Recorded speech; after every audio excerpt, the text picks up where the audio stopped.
विश्व की पुकार है, ये भागवत का सार है। युद्ध ही तो वीर का प्रमाण है, जो लड़ सका है वही तो महान है। पूरे विश्व में जितना भी ज्ञान है उसमें भगवत गीता का ज्ञान सबसे ऊपर और सबसे बढ़कर है। आपकी हर समस्या का हल भगवत गीता में छुपा हुआ है। आपके हर प्रश्न का उत्तर आपको भगवत गीता में मिलेगा। जिसे भी भगवत गीता का ज्ञान समझ में आ गया वो जिंदगी की बड़ी से बड़ी समस्या को भी हंसते हंसते पार कर जाएगा। सारे वेद शास्त्रों का सार भगवत गीता के ज्ञान में समाया है। सर्वो उपनिषदो गावो दोग्धा गोपाल नंदन पार्थो वत्स सुधीर भोक्ता दुग्धम गीतामृतम महत। इस श्लोक का अर्थ है कि सारे उपनिषद गायों का रूप हैं। सर्वो उपनिषदो गावो दोग्धा गोपाल नंदन, उन उपनिषद रूपी गायों को दोहने वाले स्वयं गोपाल नंदन श्री कृष्ण हैं।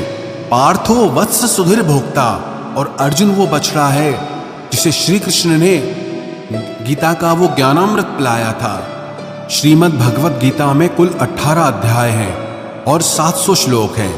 आज हम उसी श्रीमद् भगवत गीता के 18 अध्यायों की 18 शिक्षाओं के बारे में चर्चा करेंगे। जो भी इन 18 शिक्षाओं को समझ लेगा उसे जिंदगी का सारा ज्ञान समझ में आ जाएगा, जिंदगी का सार समझ में आ जाएगा। श्रीमद् भगवत गीता की पहली शिक्षा यह है कि सच्चा इंसान झूठे इंसान से तब तक नहीं जीत सकता जब तक वो झूठ, अन्याय और गलत के खिलाफ खुद लड़ने के लिए खड़ा नहीं होता। कई लोग कहते हैं कि आज के जमाने में झूठा जीत जाता है और सच्चा हार जाता है, लेकिन ये सच नहीं है। झूठा इसीलिए जीत जाता है क्योंकि सच्चा इंसान अपने प्रति होने वाले अन्याय के खिलाफ आवाज ही नहीं उठाता। अगर सच्चा इंसान अपनी आवाज नहीं उठाएगा तो लोग झूठे इंसान की आवाज को ही सच समझ लेंगे। पांडव सच्चे थे, हमेशा धर्म पे चलते थे, कभी जिंदगी में कोई अधर्म नहीं किया, फिर भी सबसे ज्यादा दुख उन्हीं को सहना पड़ा। सारा जीवन भर हमेशा बड़ों की आज्ञा मानते रहे, सब जानते हुए कि भी ये गलत है, ये अधर्म है, अन्याय है, फिर भी वो चुपचाप सहते रहे कि अगर हमारे बड़े हमसे कह रहे हैं तो हमें मानना ही होगा।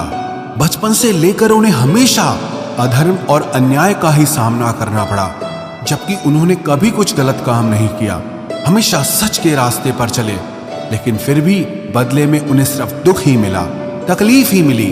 उसका कारण ये था कि वो अपने प्रति होने वाले अन्याय को, अधर्म को हमेशा चुपचाप सह लेते थे, लेकिन सहते सहते सहते एक दिन जिंदगी में ऐसा आया कि उन्हें उस अधर्म के खिलाफ आखिर में खुद खड़ा होना ही पड़ा, उस अन्याय के खिलाफ लड़ना ही पड़ा, हथियार उठाने ही पड़े।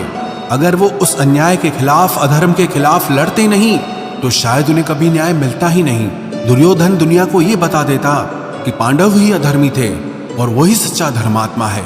जो लोग ये कहते हैं ना कि सच्चाई का जमाना नहीं है, अच्छाई का जमाना नहीं है, वास्तविकता में उन्हें ये समझ नहीं आता कि चुप रहने का जमाना नहीं है, सहने का जमाना नहीं है। आप सच्चे बनो, बहुत अच्छी बात है, आप अच्छे बनो, बहुत अच्छी बात है, लेकिन भोंदू मत बनो। जब लोग किसी के गलत व्यवहार का खुद जवाब नहीं दे पाते, फिर वो कहते हैं कि भगवान इन्हें खुद देख लेगा। अरे भगवान ने आपको भी तो बुद्धि दी है, आपको भी तो वाणी दी है। अगर भगवान को ही सब देखना है तो फिर आपका क्या काम है। भगवत गीता के पहले अध्याय का नाम है अर्जुन विषाद योग, जो अर्जुन के दुख से जुड़ा है।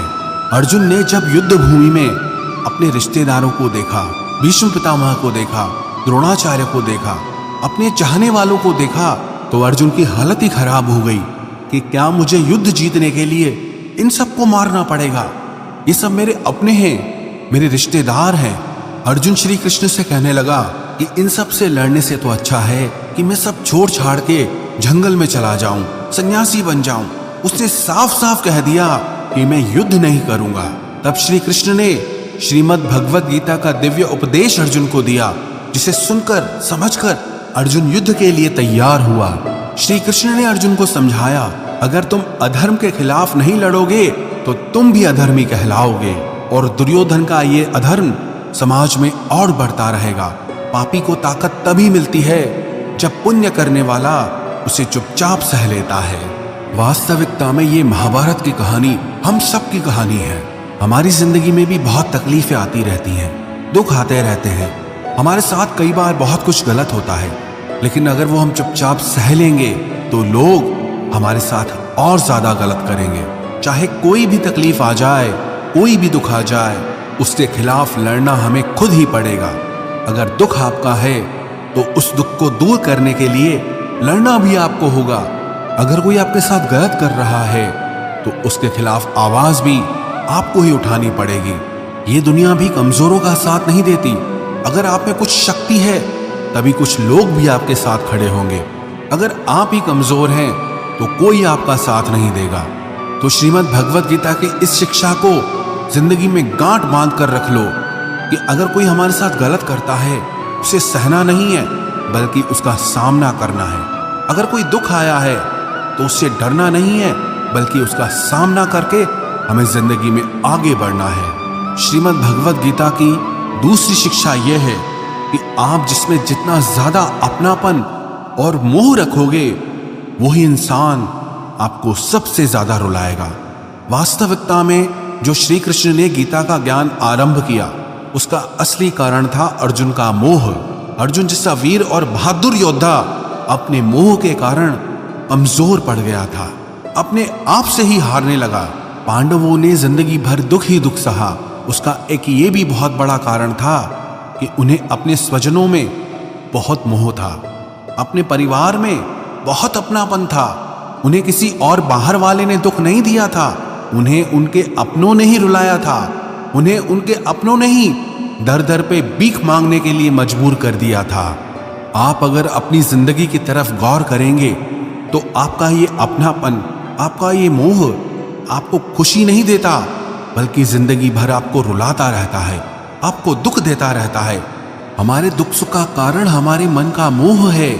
सारी दुनिया में लोगों के साथ कितने ही हादसे होते रहते हैं, लेकिन हमें कुछ खास फर्क नहीं पड़ता।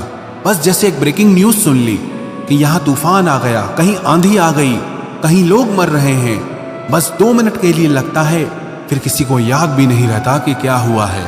लेकिन जिसे हम अपना मानते हैं, उसे जरा सी चोट आ जाए, अगर उसे कुछ हो जाए तो दिल को बहुत तकलीफ होती है।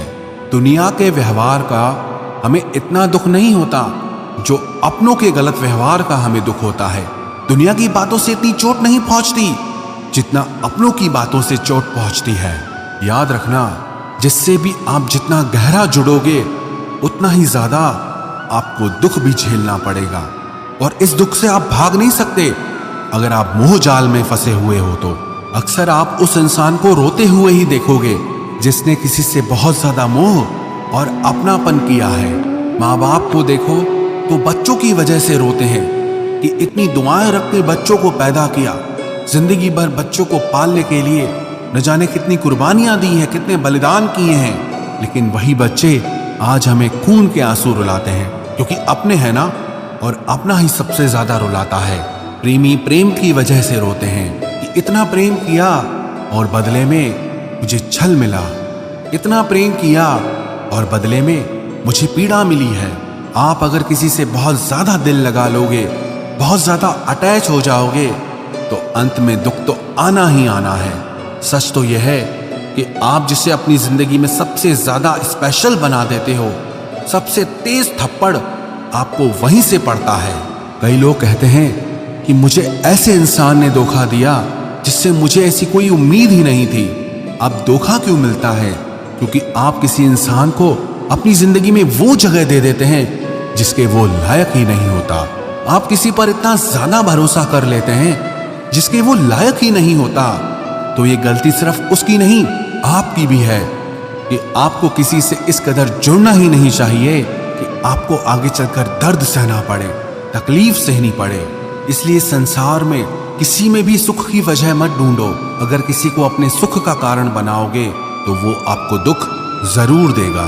श्रीमद् भगवत गीता की तीसरी शिक्षा यह है कि जिंदगी में कभी भी इतना नहीं सहना चाहिए कि सामने वाला आपको कमजोर समझ ले और आपकी कमजोरी का फायदा उठाकर आपको बार बार चोट पहुंचाता रहे। माना कि मूर्खों से बहस करना अच्छा नहीं, हर किसी को जवाब देना अच्छा नहीं, लेकिन हर जगह पे चुप रहना भी आपको जिंदगी में बहुत तकलीफ दे सकता है। चुप सिर्फ इतना रहना चाहिए कि आप वीर दिखो, इतना नहीं कि लोग आपको कमजोर